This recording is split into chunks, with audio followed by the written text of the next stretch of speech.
Hello, welcome to today's video. This is the chord inversion exercise number 1. So today we are learning about triads and their inversions. Up to now we should already be familiar with the chromatic chord exercise number 1, where we will play our triads chromatically, ascending and descending, and we should be comfortable playing all of those chords in root position. Today we're going to learn how to take 3 chords, or any chord in that case, that's major, triad, and invert it. So first of all, you need to take your chord, your triad. We're going to start with C major.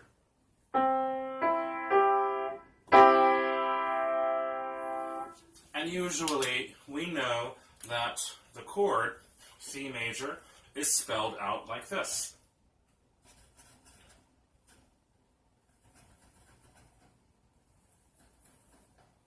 So as we can see, C, E, and G are spelled out this way, and that's how we play it. With inversions, what that means is to place the bass note, we gotta put the letter C above as a chord symbol. We take the bass note and put it on top. So let's go ahead now and put our E and our G notes, and we're going to take this note and put it up here. And there you have it. We have C, E, G, and C written, and it's still the same chord, except it is spelled differently, and that's how we will say that. The fingering will be 1, 2, and 5. Those are the fingers, and those are not the scale degrees. 1, 2, 5. And actually, I should probably write it this way.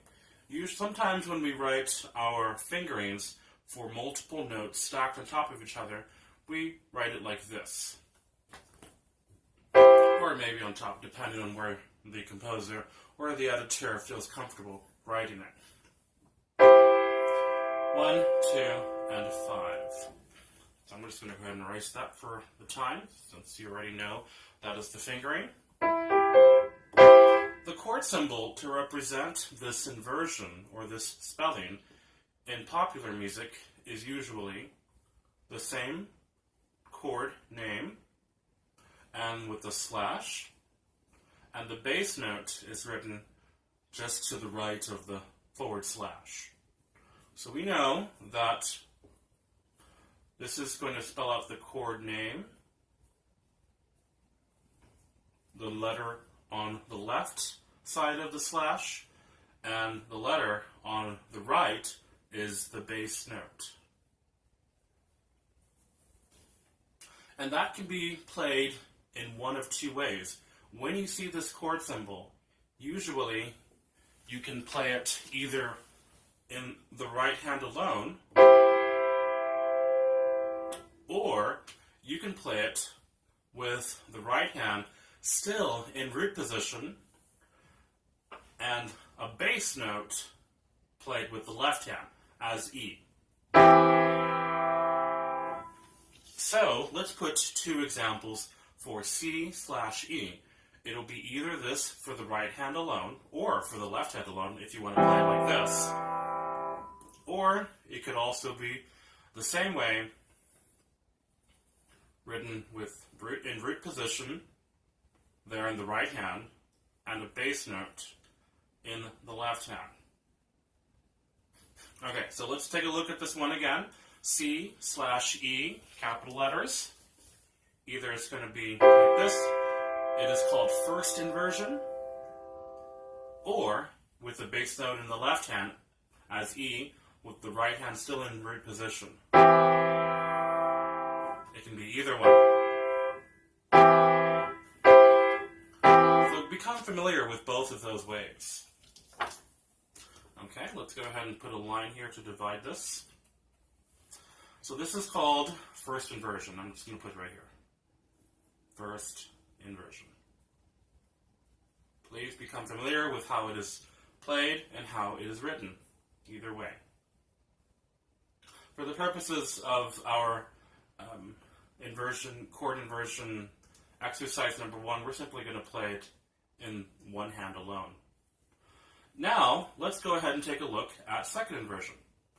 Second inversion means we take this note, the bass note, put that one also up on top, while the G is now the bass note. And it is now spelled like this. Second inversion. So we have G, C, and E as the spelling. The chord name still is C. The slash now becomes G. Once again, this is the chord name, and this is the bass note. Let's go ahead and play that chord right now. The fingering I would recommend would be the same as is in root position. 1, 3, and 5. There is a little stretch there because of the fourth that exists between G and C, but it still can be comfortably played between those fingers. Also, you can play it, as mentioned in the second example here, the same way. Still with the right hand being in root position and the left hand playing the bass note G. So either like this or like this. It is the same way. Second inversion. Alright, let's review everything together again. So once again, root position, C, E, G.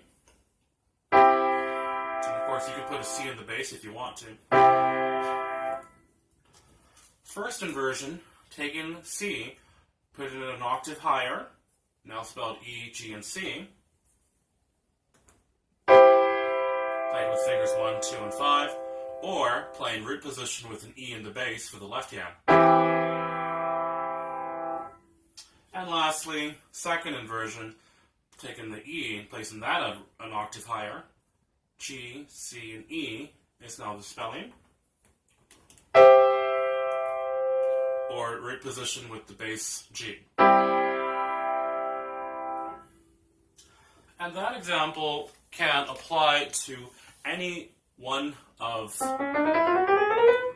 12 chords that we have played in our chromatic chord exercise number 1. So let's go ahead and start off with the first example, C major, and how we will play this. We're going to play this in 2 ways. The first way is to block the chord. And so we'll play this with either hand or both hands recommended. Remember to put the full arm weight into our hand as we play this chord as 1. 5-finger technique, release. Come to the first inversion, placing your fingers. The fingering for the left hand is going to be 5, 3, and 1. 1, 2, and 5 for the left hand. Excuse me, for the right hand. Come down. Release again, 5-finger technique. Fingering for the left hand, 5, 2, and 1. 1, 3, and 5. Release. And then back to root position. And then, of course, you'll go backwards.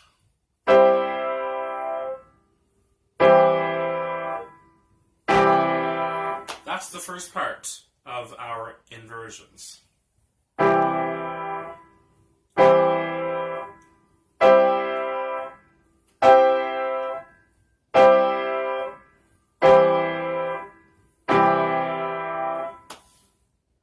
Now, we can learn this progression the same way we've done the chromatic chord exercise number 1. But I have decided I think it will be a really nice idea if we learned it in a new way that will help us to be able to play chords in a more progressive way, or as in chord progressions. If you would like to play this as the chromatic chord exercise number 1, you may also do that, which is going to be like this.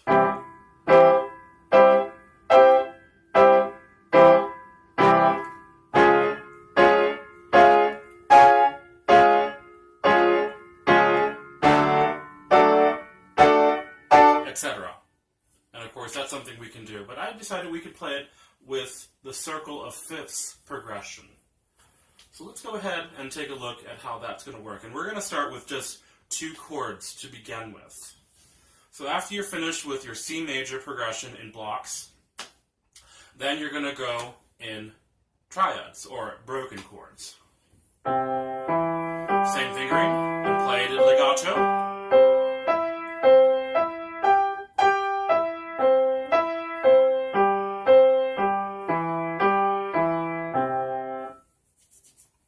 So in the progression, you're going to do it blocks first. And then triads, arpeggios.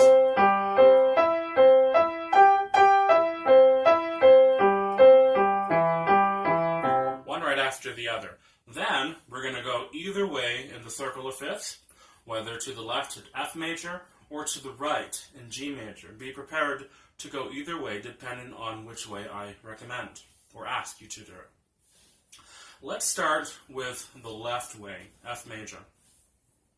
So first of all, we have our F major chord here, and we determine what our inversions are. Applying the correct fingering as usual, and then we'll go to the blocks. And we just did that, and now the arpeggios.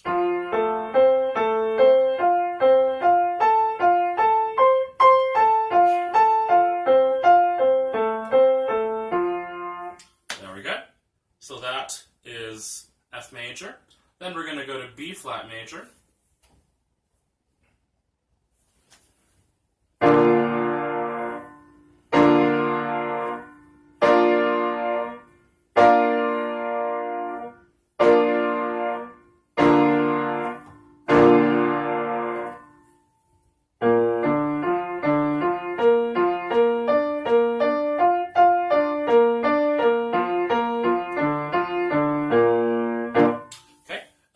E flat major. Now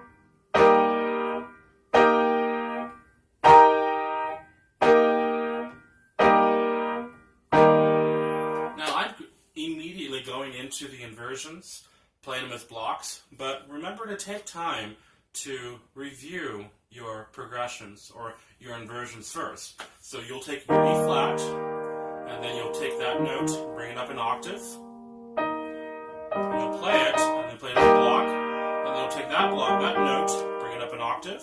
Always spell it out first. Once you become familiar with how to play them all, then you can play them with blocks. And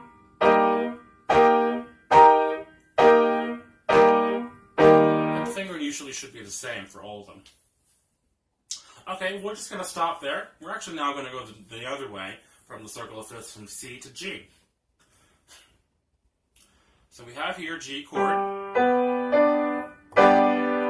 take that bass note, bring it up an octave. We see that our fingering has changed, 1, 2, and 5 for the right hand.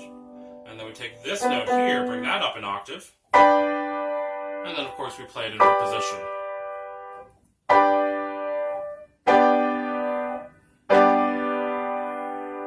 And then when we're comfortable, we play it in blocks. Same rhythm. Chord, rest, come down full weight of the arm, and then 5-finger technique when releasing. After G major, we will have D major. Oh, we forgot to do the arpeggios for G major.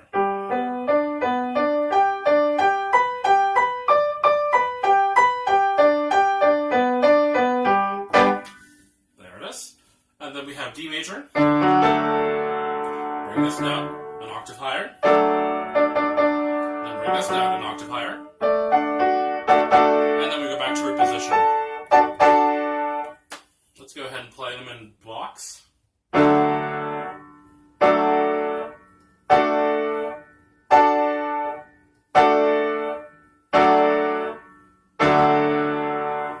Now, broken chords.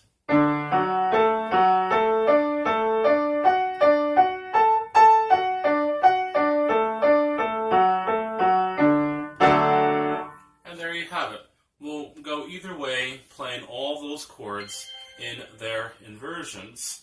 And I would like for you to practice drawing these chords and figuring out what the inversions look like on staff paper. We'll start very easy. For the first lesson, usually I ask you to start only with G major and F major, and then of course C major as your first three chords for inversions. And then practicing the progression where we play the blocks and then the arpeggios. Then we'll move on to the rest of them. I'm going to go ahead now and play a complete cycle. We're going to go this way to the right on the circle of fifths. So let's start with C major.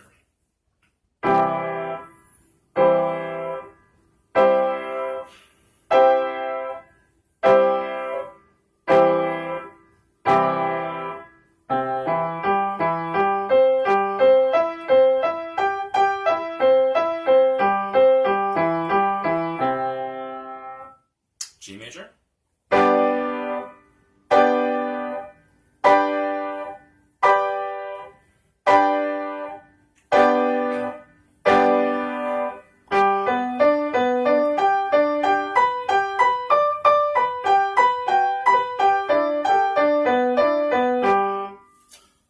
D major.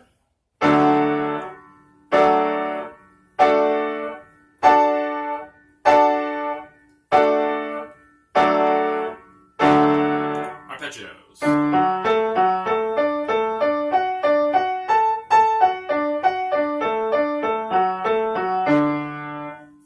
Okay, and then from there, okay, now we're going to go ahead and play A major.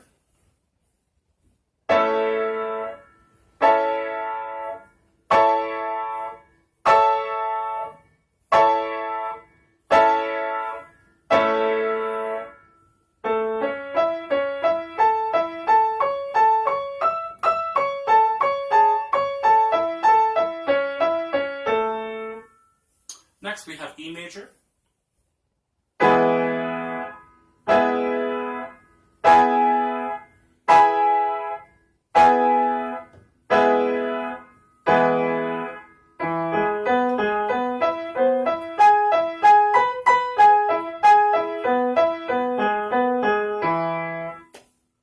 Then we have B major or C flat.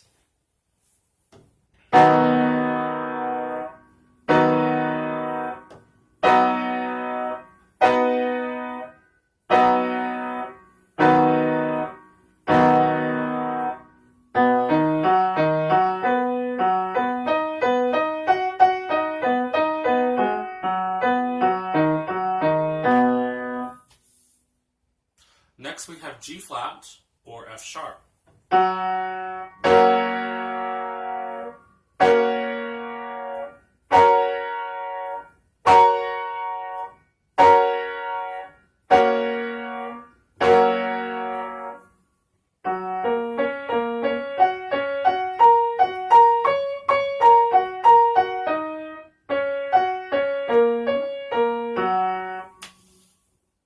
Next we have D flat or C sharp.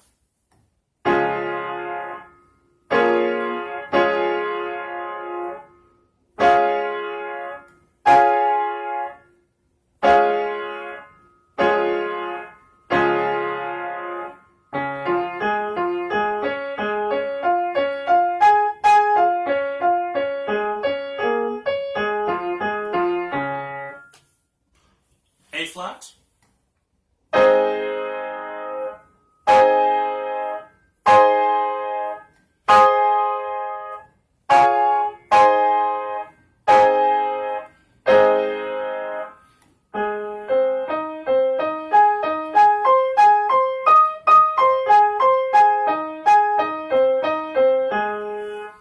E flat.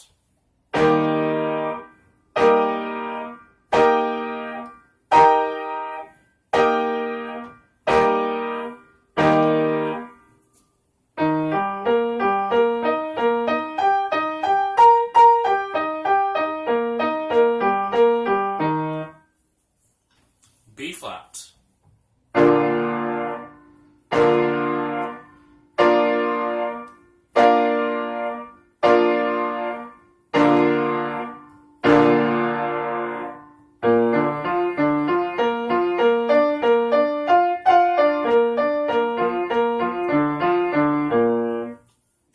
F major.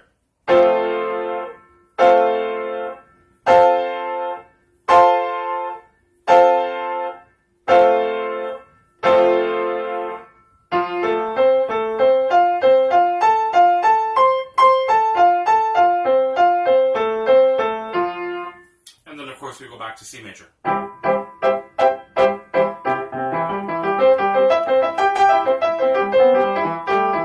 Just a little bit cleaner than that.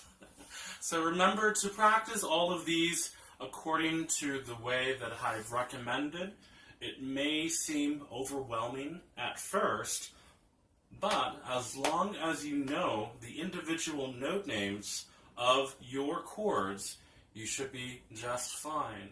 Also, remember to play with the recommended fingering. At the end of the day, once we are familiar with playing all of the inversions for all 12 keys, all 12 chords, try your best to play the circle of fifths either way, only in inversions. And here's an example of what that looks like.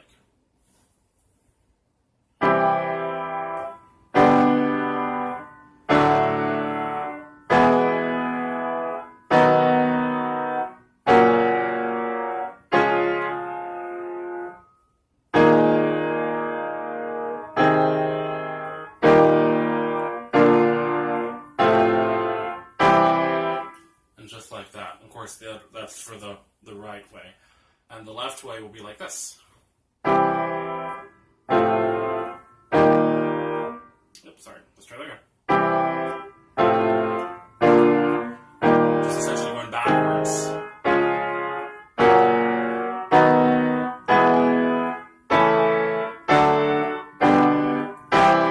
Just like that. And of course, we'll be able to play, starting after working on these inversions, some really good charts. So practice every day, and we will see you at next lesson.